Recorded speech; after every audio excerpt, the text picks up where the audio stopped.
Assalamualaikum warahmatullahi wabarakatuh, sahabatku semua, saudaraku semua. Ini ada pertanyaan bagus dari Pak Samsul Hilwani ya. Bang Andi, gimana caranya supaya bisa melakukan zikir nafas di setiap waktu dan tempat? Karena yang saya lakukan selalu lupa. Bagaimana supaya ingat terus? Ada nggak caranya ya? Jadi gini, untuk mengaktifkan zikir yang tiada putus, kita harus latih dulu zikir yang khusus. Seperti apa zikir yang khusus? Yaitu zikir duduk timpuh. Itu satu zikir khusus. Lantas yang mana lagi zikir yang khusus? Zikir ketika tidur. Jadi dua itu kita lakukan. Yang pertama, pokoknya diistiqomahkan dalam satu hari sekali lah. Paling minimum itu, paling sedikit sekali. Duduk kita 30 menit atau 1 jam, seberapa mampu lah.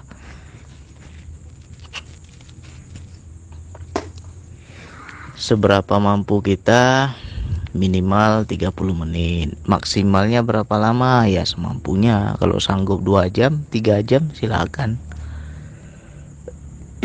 Jadi untuk pemula yang khusus itu kita latih dulu. Setiap hari kita amalkan antara 30 menit sampai 1 jam sekali duduk. Yang kedua, ketika kita hendak tidur ya, kalau bisa tidur dalam kondisi berzikir. Biasakan sebelum tidur ambil wudhu dulu, baru tidur seperti biasa. Tapi tidurnya tidak kosong, bawa zikir nafas dalam tidur kita. Jika zikir yang khusus itu sudah kita amalkan setiap hari, insya Allah nanti akan aktif dalam kehidupan. Lagi ngapain aja hidup sendiri dia, berzikir sendiri dia, wa Allah, kita akan terbiasa. Istilahnya udah terinstal ya. Jika zikir itu sudah terinstal, ya enak.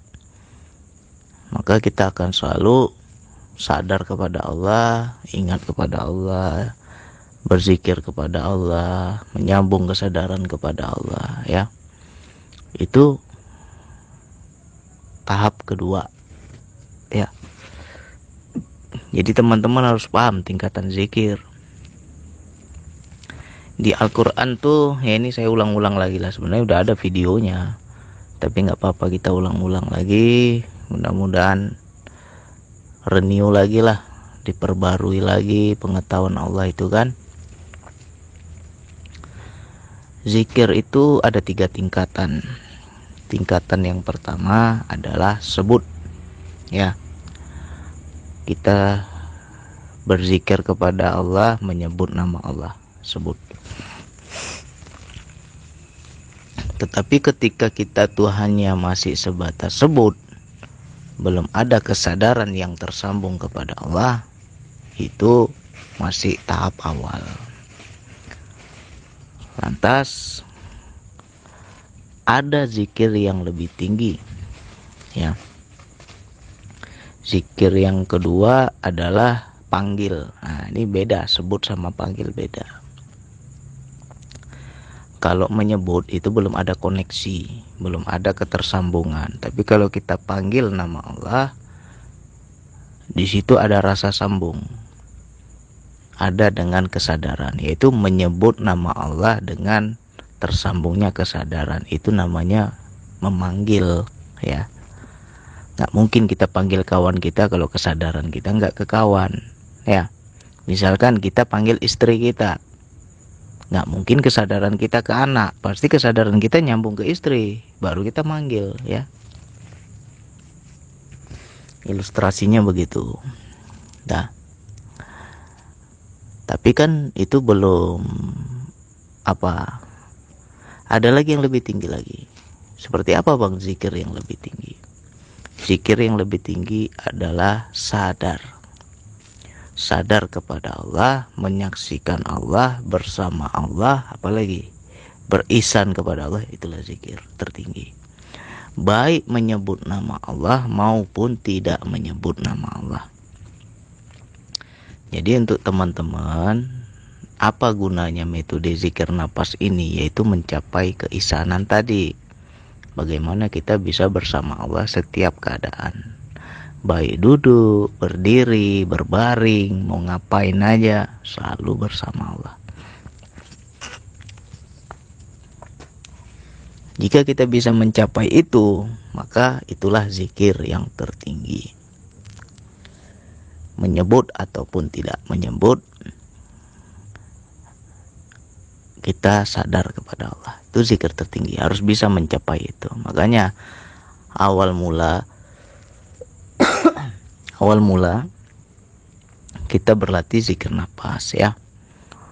Zikir dalam kondisi duduk timpu. Senang kita, suka kita, karena nikmatnya luar biasa. Nah, setelah udah terbiasa zikir yang khusus itu, bawa dalam kehidupan. Masih juga kita menyebut nama Allah. Allah, seiramanya nafas dalam keadaan apapun ya. Mau kerja, mau masak, mau bawa motor, mau bawa mobil, mau lagi nyetir, mau lagi nonton, pokoknya lagi ngapain aja, hidup deh zikirnya. Allah, mengikuti nafas. Nah, ketika teman-teman sudah mencapai puncak yang tertinggi, kita nggak ada lagi yang namanya menyebut nama Allah ya. Jadi bagi zikir yang udah mencapai yang tertinggi, dia nggak nyebut lagi, tapi sudah dalam perilaku, sudah dalam perbuatan. Itulah zikir. Connect dia kepada Allah. Macam mana bang contohnya bang? Nah, ini memang harus kita contohkan ini. Contoh, kita pulang kerja sudah capek, sudah letih, sampai rumah istri ngomel. Emosi nggak? Pasti banyak yang emosi. Tapi bagi orang-orang yang sadar kepada Allah, mencapai zikir yang tertinggi, dia nggak lagi melihat istrinya yang ngomel. Yang dia lihat Allah. Begitu istrinya ngomel, dia lihat makhluk, tapi tembus kepada Allah. Ya, mata kasarnya, mata kepalanya lihatnya makhluk, tapi hatinya, kesadaran jiwanya melihat Allah. Dia akan ada koneksi, akan ada ketersambungan, akan ada interaksi, akan ada komunikasi ya. Ya Allah, istriku ngomel ya Allah, tercabar nih kesabaranku ya Allah, nggak sanggup aku ya Allah. Udah capek pulang kerja, istri ngomel lagi, ya kan, ngeluh kita kan sama Allah, langsung ngadu. Langsung tuh akan ada perintah turun, akan ada jawaban Allah turun. Apa Allah bilang? Akulah yang menguji kesabaranmu melalui istrimu. Nah, ketika kita bisa memahami itu, akhirnya kita bersabar karena Allah. Istri mau ngomel gimana pun ya kita sabar karena Allah. Nah, ketika kita bisa bersabar karena Allah itu, itulah zikir tertinggi. Nggak ada nyebut lagi. Jadi jangan kita bilang yang di Al-Quran itu dibilang berzikirlah kamu sebanyak-banyaknya, baik duduk, berdiri, berbaring. Itu maknanya adalah seberapa banyak kita sadar kepada Allah, bukan seberapa banyak kita nyebut nama Allah ya. Banyak orang nggak paham ini. Jadi seolah-olah zikir itu harus ribuan, harus puluhan ribu, harus jutaan kali. Nyebut-nyebut aja kalau nggak ada kesadaran ya sama aja bohong. Jadi yang harus bisa kita capai adalah zikir yang tertinggi tadi. Dan metode zikir napas ini hanya sebagai pemicu atau pengaktifan kesadaran jiwa kita. Ya. Amalkan dulu zikir napas. Menyebut hu Allah di dalam hati seirama napas kita. Itu kita lakukan yang khusus. Latih terus setiap hari, duduk kita 30 menit, apa 1 jam. Nah, dalam kehidupan harus bisa mencapai zikir yang tertinggi tadi. Melihat istri Allah, melihat anak Allah. Ya, Melihat tetangga Allah, melihat teman kerja Allah, apapun Allah. Ya. Makanya banyak teman-teman yang kadang ya kalau dibilang ya sedikit-sedikit gila lah kalau kita bilang ya kan. Bagaimana nggak sedikit gila? Begitu banyaknya datang pengemis, dia kasih, ya. Karena saya juga dulu pernah tuh seperti itu. Datanglah seorang pengemis ke rumah. Dia bilang ini dari yayasan yatim piatu, mohon sedekahnya. Datang ke rumah ya. Langsung saya lihat Allah ini. Saya ambil uang 20.000, saya kasih. Nggak sampai setengah jam datang lagi orang lain. Langsung Allah ini saya bilang, saya ambil lagi duit, saya kasih lagi. Yang ketiga kali marah istri saya. Istri saya bilang itu penipu, itu komplotan itu. Nggak ada itu yayasan ini, yayasan itu. Dia bersekongkol itu. Buktinya kok sebentar-sebentar datang ke rumah kita. Ya kan? Berarti dia cerita itu di sini dikasih uang kan gitu. Tapi ya saya nggak peduli. Aku lihatnya Allah. Saya beranggapan bisa jadi selama ini aku jarang sedekah. Jarang aku bersedekah. Jadi beginilah mungkin cara Allah menyuruh saya berbuat baik kan gitu. Jadi ketika ada yang datang Allah. Nah itu zikir tertinggi tuh. Kasih. Begitu juga kita lagi makan, datang pengamen, Allah ini. Allah yang suruh datang ini ke meja saya. Berarti perintahnya apa? Kasih katanya. Akhirnya saya kasih. Enggak sampai 10 menit datang lagi pengamen lain, kasih lagi. Datang lagi, woi pokoknya. Bingung kita. Ya, di situ keegoan kita, keakuan kita diuji Allah. Ada tahapnya sampai segitu. Nanti teman-teman akan rasa. Jadi itulah zikir yang tertinggi yang harus kita capai. Jadi bukan DN ini ya. DN ini kalau saya bilang baru pintu aja DN ini. Pengaktifan kesadaran jiwa itu yang utama. Dan DN inilah pintunya. Ya.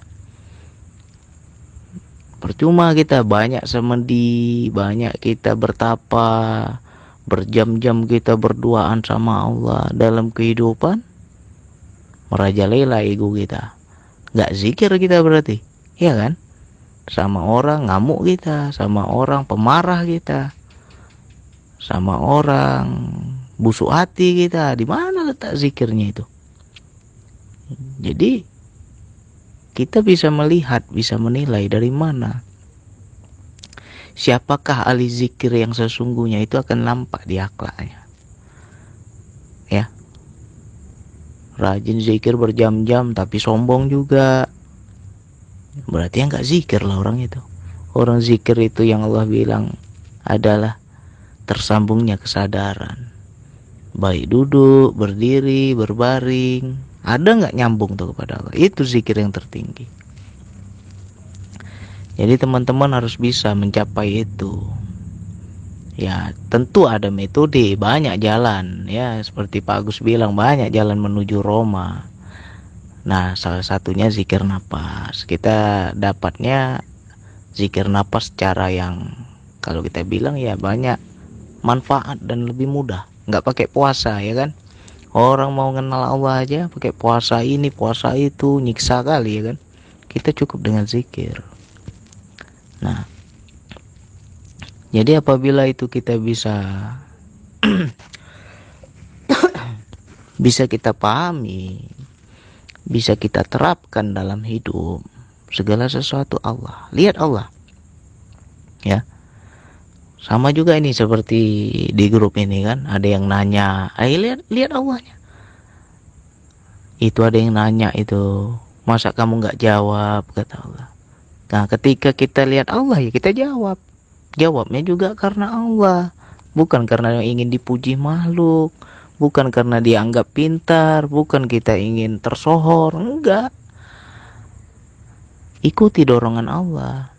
Ya, mudah-mudahan manfaat. Jadi nanti kita akan mencapai yang namanya puncak zikir.